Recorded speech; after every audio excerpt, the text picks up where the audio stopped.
2025年 KPL 年度总决赛将会在今天开赛。本届年度总决赛赛制与上届大致一样，但有些许区别。本届年度总决赛依旧是12支队伍参赛，其中年度积分前6为大师组，年度积分7到12名为精英组。9月28日至10月11日为擂台赛。在擂台赛阶段，大师组与精英组将会进行跨组对决。在比赛当中，大师组队伍必须完成7人的上场指标，相较于去年年总减少了一个。在晋级规则方面，本届年度总决赛依旧是大师组前4和精英组第1直通淘汰赛，大师组5、6名和精英组2至5名参加突围赛，精英组第6直接淘汰。10月12日至14日为突围赛，而在突围赛阶段，赛制有所变动。去年突围赛决定对决的是擂台赛的排名，大师组第5直接对阵精英组第5，大师组第6直接对阵精英组第4，以此类推。而今年的年总突围赛修改为了选对手机制，将会根据擂台赛的成绩依次选择对手。擂台赛和突围赛均在成都 A 级主场进行，而在淘汰赛，赛制依然是8支队伍的双麦淘汰赛，除总决赛外共13场比赛。但是去年淘汰赛是13天连打，而今年是10月17日至24日先打8天，然后休赛4天，期间将会进行王者荣耀10周年庆祝活动，然后在11月29日至11月2日再连打5天。淘汰赛将会在长沙七彩盒子进行。而最重磅的是年度总决赛的决赛。去年年度总决赛的决赛是在建国初象征着国家体育场的工人体育场举办，而今年的年度总决赛决赛将会在国家标志性建筑国家体育场鸟巢举办，决赛将会在11月8日进行。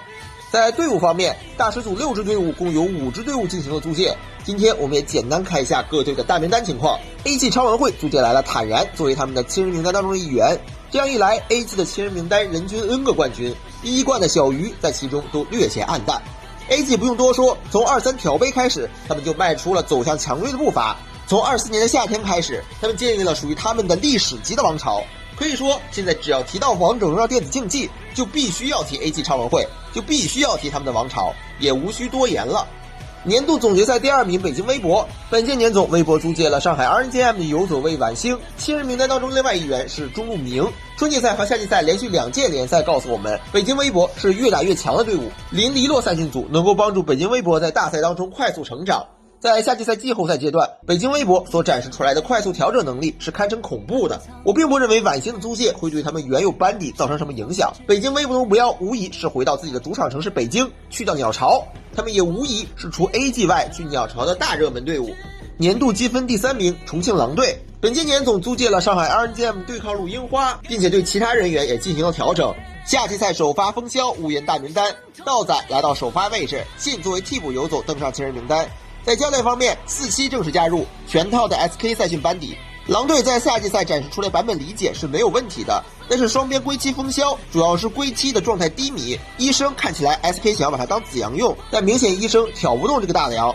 这也让狼队虽然是第4名，但是明显和前3的综合实力对比拉开差距。樱花的加入更多是看能否激发归期，而道仔的成长几何仍然是未知数。整体来看，狼队在年总冲击冠亚的机会并不会比夏季赛大太多。年度积分第4名佛山第2季，本届年总第2季租借了西安 WE 的游走9库，这个我觉得还真有可能是租来当主力的。佛山第2季夏季赛的低迷状态，很多人认为罪魁祸首是梦蓝，而梦蓝打的不行也是客观事实，但究其原因还是中辅强度不够，尤其是游走4宝，在版本逐渐转向硬辅版本后，之前的法装辅助打法就没有那么够用了，而他的指挥保 C 能力本身就是很有限的，引进9库或许会弥补一部分这方面的问题。但是话说回来，夏季赛第2季本质上是没有了陈天泽超前版本理解的加持下，第2季众人的真实实力暴露出来，亚军只是虚幻的一瞬而已。佛山第2季年总的切实目标是6强。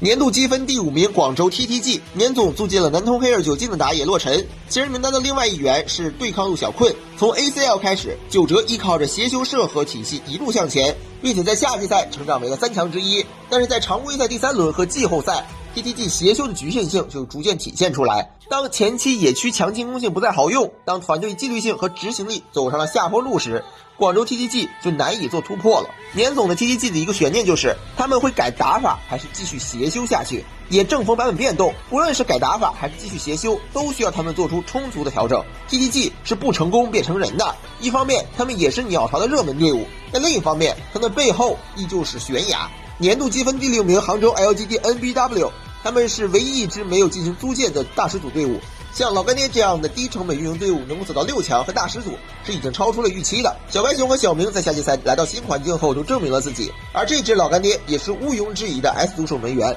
两个替补是赤辰小韩，虽然他们之前的赛场表现是饱受诟病的，但是他们作为替补的实力是十分强劲的。对于老干爹来说，他们走的每一步路都是在挑战自己的上限。精英组方面，年度积分第7名苏州 KSG 下届赛的问题其实就是上野，上路状态低迷，打野英雄池局限性大。从下届赛的表现来看，子琪作为主教练也是偏稚嫩的， KSG 的赛训组子琪莱恩风军也是剑走偏锋的风格，这并不完全是坏事儿。作为精英组挑战大师组的队伍，剑走偏锋反而有可能会有所成就。个人认为 KSG 是很有希望拿到精英组的直接晋级名额的。年度积分第8名上海 EDGM， 赛训组做了补强，前微博助教 TKL 助教主教练白书加入，但其实在夏季赛就已经在替补席看到过了。传言 EDG 会在社辅方面做出调整，但是夏玲这个点是 EDG 避不开的一个问题。夏玲作为21岁正处当打之年的打野选手，在赛场上的表现有些不及格了。其实夏玲是一个野区思路很好的打野，但是在比赛当中打不出来就很尴尬，